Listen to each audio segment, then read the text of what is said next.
Ratinho Júnior, que está conosco aqui ao vivo no Jornal Gente e assinou essa parceria entre o Centro Pompidou aqui da França e que agora faz parte da realidade paranaense. Isso promete atrair, assim, zilhões de turistas, além de ser, é claro, uma grande referência para o estado e para o nosso Brasil. Governador, seja muito bem-vindo ao nosso programa.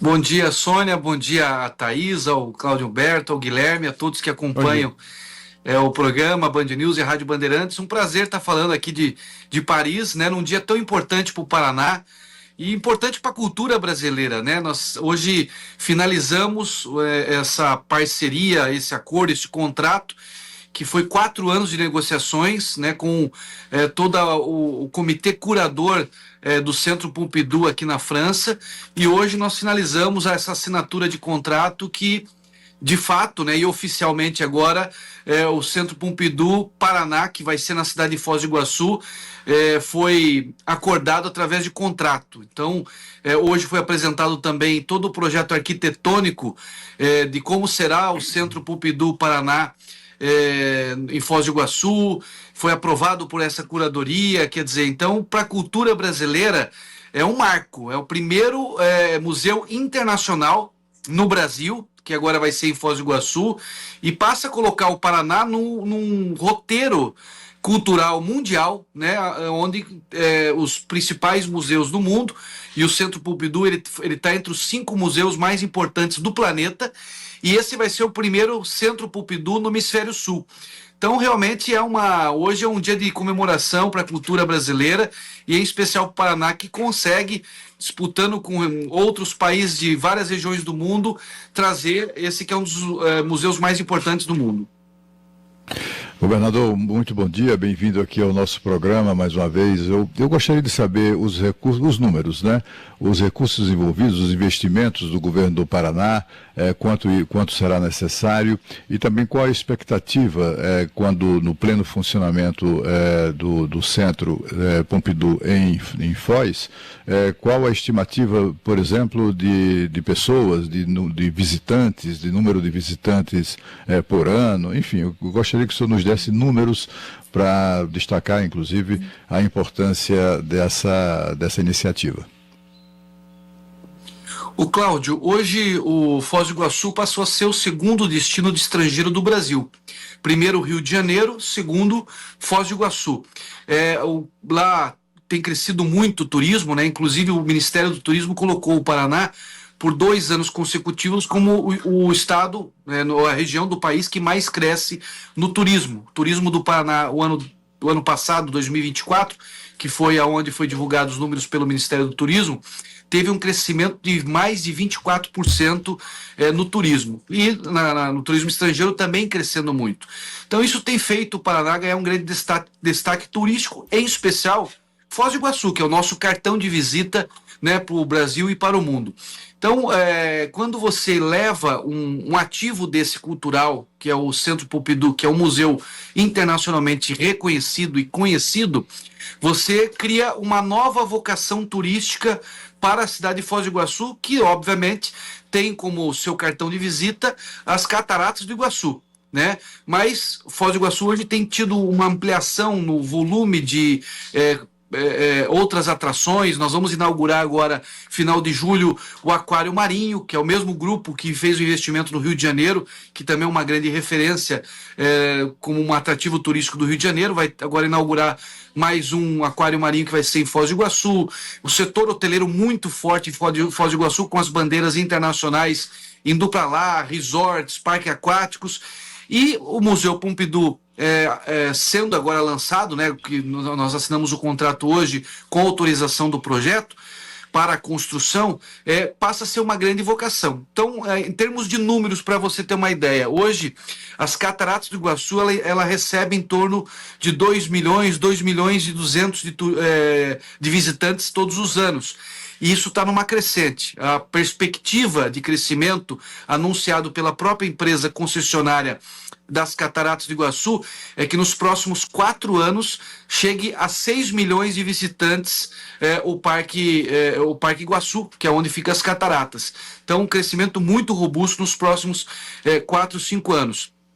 E o que a ideia dos estudos que nós fizemos no Museu Pompidou é que possa, nos primeiros anos, chegar a ter aí entre 40% a 50% de todo esse volume que as Cataratas do Iguaçu têm, né?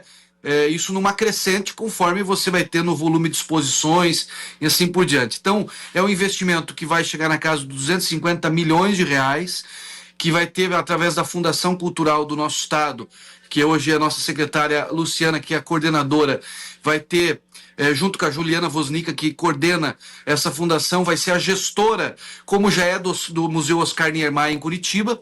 O Museu Oscar Niemeyer, ele é o maior museu da América Latina.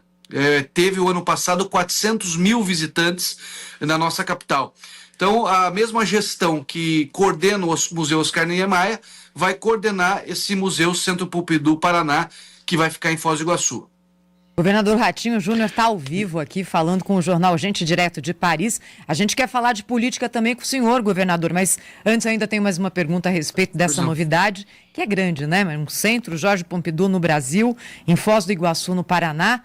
Cronograma, quando é que começa algum tipo de obra? Quando que se espera que ele possa vir a ser aberto? E a gente sabe que a questão de acervo é muito importante, fundamental para o sucesso de um museu. Como é que isso vai funcionar dentro da parceria que foi firmada pelo senhor agora em Paris? Olha, Thaís, hoje nós fizemos a finalização da assinatura do contrato, né, com a Fundação Cultural aqui de Paris, que coordena o Museu Jorge Pompidou. O senhor Leblon, que é o presidente, foi quem assinou junto com a gente, esteve nessa cerimônia. Nós finalizamos a aprovação também do projeto arquitetônico. Quem está fazendo esse projeto arquitetônico é o arquiteto paraguaio, o Benítez, né, que é uma pessoa, foi Leão de Ouro, o Solano Benítez, que foi Leão de Ouro em 2016, que é um arquiteto renomado. O Paraguai tem uma influência, uma relação de irmandade muito grande com o Paraná, Foz do Iguaçu, por uma razão muito lógica, né, de fronteira comercial. Então, esse arquiteto representa também a comunidade sul-americana, né, fazendo esse projeto. E agora, como a aprovação aconteceu, o contrato assinado, nós criamos em setembro, ter toda a parte de projeto de engenharia arquitetônica finalizado, para daí sim fazer uma licitação. É uma obra que possivelmente vai demorar aí em torno de 2 anos para ficar pronta, mas a ideia é que esse ano a gente faça a contratação da empresa já para começar a construção. Governador, Guilherme Macalossi aqui. Desculpe, Sônia. Macalossi, desculpa, por favor, querido. Não, prossiga. Vez. Eu ia fazer uma pergunta sobre política, então pode prosseguir. Então você pode começar. Posso que ir? Eu vou na sequência. Então tá. Claro. Governador, o senhor está na França. A França é muito importante, inclusive em questões políticas ocidentais. Ali houve a divisão entre os jacobinos e girondinos na época da Revolução. Considerando 2026, onde está o PSD entre os jacobinos e os girondinos, na sua avaliação?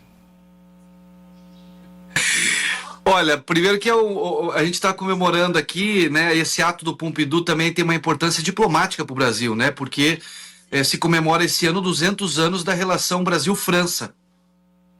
E é um marco realmente você conseguir hoje anunciar um museu tão importante, um dos mais importantes do planeta e um dos mais importantes, naturalmente, da França, né, da arte contemporânea e moderna, poder ser anunciado. Acho que isso também fortalece muito essa relação diplomática Brasil-França, e o Paraná tem uma relação muito forte, porque a fábrica da Renault, que tem é emblemática, né, uma fábrica de automóveis francesa, ela está no Paraná, fica na cidade de São José dos Pinhais, já está quase há 30 anos no estado, então tem uma relação Paraná já muito forte.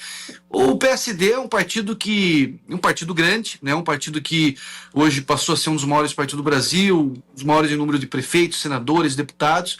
É um partido, como diz o próprio nome, né, partido, ele é feito de partes, né, você tem partes das sociedades ali interna mas que comungam de boa parte da maioria das nossas ideias, um com o outro. A gente tem hoje um bom ambiente partidário, interno inclusive, uma união muito forte das bancadas, tanto senadores, deputados. Hoje com 4 governadores, né? Teve a filiação da governadora Raquel Lira de Pernambuco, que é uma líder muito forte no Nordeste, né, representando a inteligência, a força da mulher nordestina, e que nos deu a alegria de estar presente agora no PSD.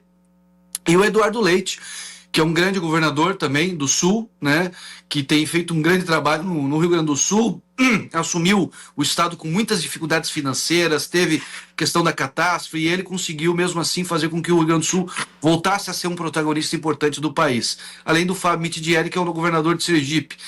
Então o partido é um partido grande, hoje tem um posicionamento de centro-direita, mas mais do que a questão ideológica do partido, Guilherme, eu acho que o PSD ele tem uma função estratégica de fortalecimento da democracia do Brasil, de ser um partido de equilíbrio. O PSD tem sido reconhecido isso nas suas gestões, por ser um país por ser um partido que pondera, que tem decisões equilibradas, que não foge do diálogo acima de tudo, que eu acho que é o que falta hoje, não só para o país, mas para o mundo como um todo, né?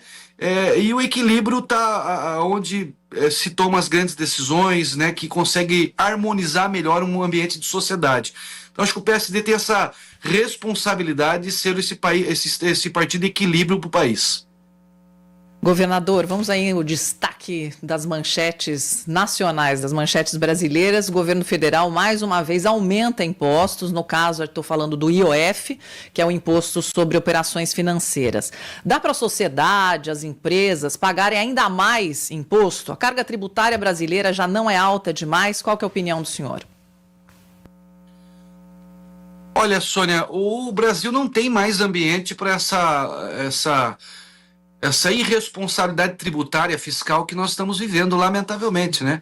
Você não vê por parte do governo federal nenhum gesto no sentido de diminuir a máquina pública, o que justifica um país igual ao Brasil ter quase 40 ministérios que as pessoas não sabem nem quem são os ministros, não sabem nem qual é o orçamento, não sabem que tipo de política pública que faz.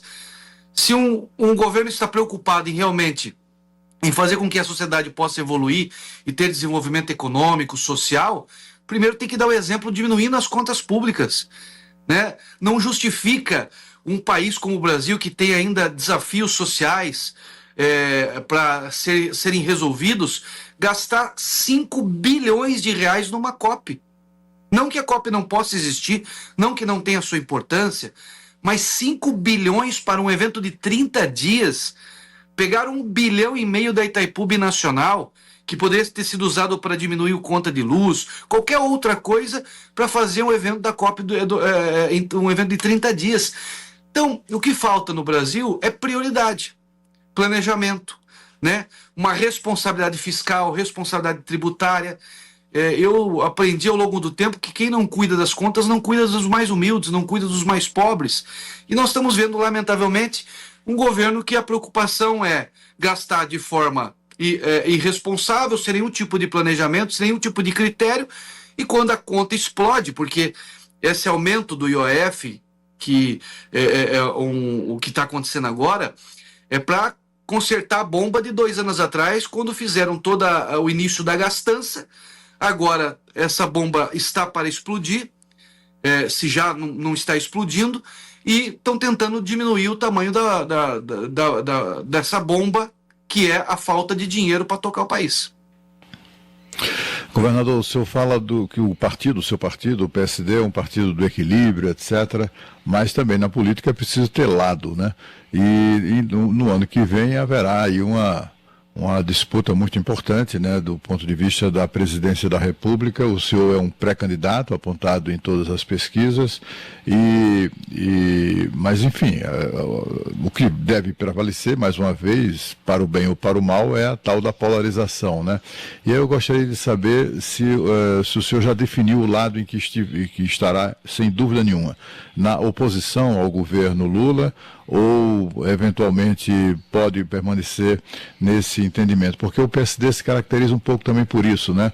É um pé em cada canoa, tem lá uma forte presença no governo de Tarcísio Gomes de Freitas em São Paulo e tem também uma forte presença no governo federal.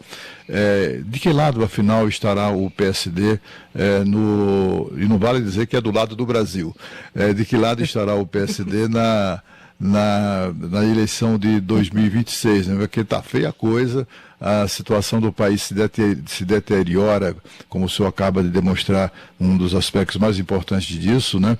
E a cada dia isso se deteriora e as pessoas estão tanto quanto atônitas.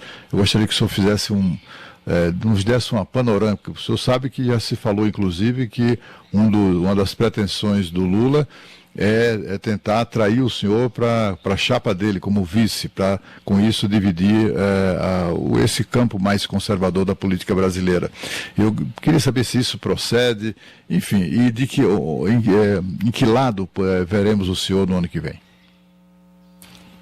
Ô Cláudio, isso não procede, confesso para você que eu nunca ouvi falar disso, nunca tive esse tipo de conversa com ninguém ligado ao governo federal, e também não é o meu campo no sentido de trabalho é poder virar a página do Brasil.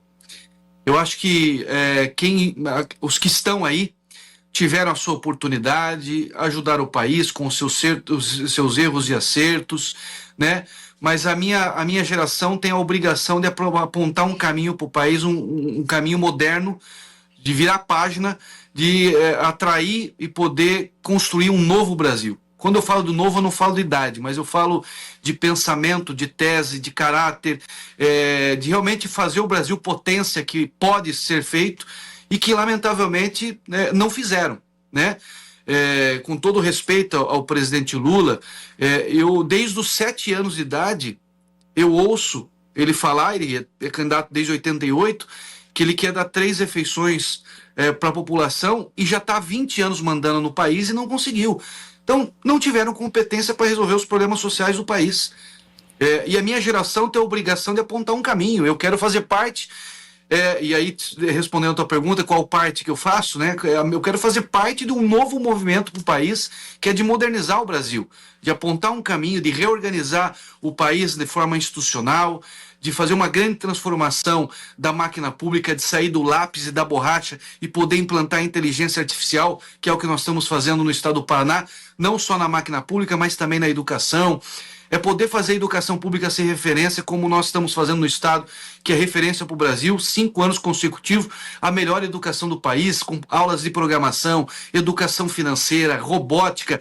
Eu tenho o maior programa de intercâmbio estudantil da América do Sul, 2.000 alunos que nós mandamos para os Estados Unidos, Canadá, Nova Zelândia, Inglaterra, Austrália, para poder ter contato com um país de primeiro mundo, esses alunos, e poder voltar a ajudar a fazer o Brasil, o Paraná, um país de primeiro mundo. Então, isso tem que ser repensado. Esse Brasil que nós estamos vivendo, infelizmente, não deu certo. Nós estamos vendo uma Índia crescer 7% ao ano, nós estamos vendo uma China há 20 anos crescendo 5%, a própria Rússia, muitas vezes crescendo mais que o Brasil, e a gente patinando. Então, muito obrigado, fizeram a sua parte, mas uma nova geração tem que entrar no poder para poder modernizar esse país. Governador, queria trazer o governador Ratinho Júnior ao vivo aqui no Jornal Gente. Queria colocar mais uma questão tributária para o senhor. Infelizmente, o que a gente tem falado de imposto aqui, não é? Essa aqui diz respeito àquele projeto do governo federal de isentar do pagamento de imposto de renda quem ganha até R$5.000. Está em tramitação no Congresso, inclusive com o deputado Arthur Lira sendo o pai da ideia lá dentro da tramitação na Câmara. E ontem, numa audiência também na Câmara dos Deputados, o secretário da Receita disse que calcula que impacto para estados e municípios vai ser de 4,5 bi de perda de arrecadação, porque é o repasse feito pelo pagamento de impostos dos funcionários públicos, dos estados e dos municípios. Queria saber se o senhor já fez as contas em relação ao estado do Paraná, o que vai acontecer e como o senhor pessoalmente vê esse projeto que está tramitando agora. Ô Thaís, eu confesso que eu gosto da ideia de você fazer com que as pessoas que têm um salário mínimo, um salário médio aí, consiga ter uma menor tributação na questão do imposto de renda. Eu acho que o Brasil, nesse ponto, por muitos anos não cometeu uma injustiça tributária, né? Porque você faz o rico pagar a mesma coisa que a pessoa que ganha um salário de 3, 4, 5 mil reais. Eu acho que essa equalização, essa reorganização, ela de fato ela é positiva e ajuda a deixar um dinheiro a mais no caixa, no dia a dia do trabalhador. Agora, o governo, ele tem que, quando faz uma medida dessa, ele tem que preparar os seus entes federados, né, ou de alguma maneira fazer uma compensação. Não é apenas tirar para fazer um palanque político. O que nós estamos vendo agora é um palanque político para tentar aumentar a popularidade do governo, a aprovação do governo, que não está dando resultado, inclusive, né? Mas, de certa forma, essa justiça tributária, eu acho que ela de fato é positiva. Agora, essas medidas têm que ter um planejamento para justamente você na ponta não prejudicar os municípios, em especial os municípios menores, que vivem do repasse do governo federal para sobreviver, para pagar suas contas, e lá na ponta ter um outro problema, que é não conseguir honrar os seus compromissos com os servidores. O Paraná hoje, Thaís, vive a melhor situação financeira e fiscal da sua história. Nós temos hoje a melhor situação financeira e fiscal, inclusive do Brasil. A maior poupança pública do país é do Paraná. O melhor caixa de previdência de servidores públicos hoje do país é do Paraná. Nós temos 12 bilhões aplicados para garantir esse ganho, né, essa remuneração dos servidores inativos do Estado. Então, hoje nós temos uma organização financeira que cada vez mais nós não estamos dependendo do governo federal, fruto daquilo que nós fizemos lá atrás. Diminuição da máquina pública, reorganização das carreiras dos servidores, né, acabando com mordomias. Então isso nos dá uma situação, um conforto, vamos dizer assim, financeiro. Claro que isso é igual unha, né? Custo você tem que estar cortando todos os dias, sempre, mas nos dá hoje uma capacidade financeira para não depender do governo federal. Governador, deixa eu aproveitar, ainda falando sobre política, que os principais governadores de oposição parecem todos bem articulados, com discurso afinado, até para a criação de uma alternativa para 2026. O senhor mesmo se colocou aqui como integrante de um campo novo que poderia surgir no cenário político brasileiro. Sem sombra de dúvidas, entretanto, o grande arregimentador de votos no campo oposicionista é o ex-presidente Jair Bolsonaro. Ainda que ele esteja inelegível e seja improvável que ele concorra em 2026, fato é que ele é um mobilizador político notável. E há um personagem que tem um conhecimento e tem um status que também é muito importante, que é o ex-presidente Michel Temer. Os governadores de oposição conseguem colocar os dois no mesmo palanque para unificar o discurso, ou vão ter de optar por um dos ex-presidentes como uma espécie de fiador político dessa aliança? Guilherme, eu acho que os dois têm muita importância, né? Até porque são ex-presidente da República, só, né, institucionalmente e simbolicamente tem um peso muito grande, né? E a responsabilidade também de um ex-presidente de apontar o melhor caminho, né? Acho que esse é um peso que tem sobre eles, né, de poder apresentar o melhor projeto do Brasil, colaborar com o melhor projeto do país. Eu penso que os partidos... se fala muito dessa união de centro-direita, de direita, que os partidos... Eu acho que isso não acontece por uma questão natural, até de sobrevivência dos partidos, de, num primeiro momento, colocar o nome das suas lideranças à disposição da população. Acho que é sadio, inclusive, os partidos e o país ter o máximo possível de candidatos. O Brasil é um país escasso de líderes ainda, infelizmente. E quando você coloca um volume maior de candidatos, você dá a opção para a população analisar os vários projetos de país que cada um vai defender, né? E daí tirar suas conclusões e poder escolher aquilo que ela entende que é o melhor. Eu acho que isso é natural, esse momento de os partidos se organizarem com candidaturas. Acho que é sadio para a democracia brasileira. E claro que os ex-presidentes sempre terão peso de ex-presidente, uns mais, outros menos, né? A gente sabe que o presidente Bolsonaro tem uma popularidade que poucos na história do país conseguiu construir, e naturalmente isso tem um peso político importante. Bom, nós ouvimos direto de Paris o governador do Paraná, Ratinho Júnior, que conversou conosco, com a bancada do Jornal Gente, com vocês ouvintes e telespectadores, governador que leva na bagagem de volta para o Brasil simplesmente o Centro Pompidou, uma das maiores referências culturais do mundo, que agora é uma realidade brasileira, mais especificamente em Foz do Iguaçu. E, governador, até mais tarde no Jornal da Band. Muito obrigada pela entrevista do senhor aqui no Jornal Gente. Eu que agradeço a você, Sônia, a Thaís, o Cláudio Humberto, o Guilherme, pela oportunidade, aos ouvintes da Rádio Bandeirantes e da Band News, que nos dão a alegria de comemorar esse momento histórico, né? Um dos maiores museus do planeta, o primeiro do Hemisfério Sul, o primeiro museu internacional do Brasil, agora em Foz do Iguaçu, que é o Museu Georges Pompidou, que para nós é um privilégio de colocar o Paraná na rota cultural mundial, né, dos grandes museus do planeta, representando o país, de certa forma, a nossa cultura. Para nós é um grande orgulho. 4 anos de muito trabalho. Quero aqui cumprimentar toda a minha equipe que durante muito tempo se dedicou para construir esse projeto. Parabéns, obrigado a todos vocês por estar participando desse momento. Obrigada, a gente que agradece. O governador Ratinho Júnior ao vivo aqui no Jornal Gente. Nós voltamos na sequência com mais informação para você.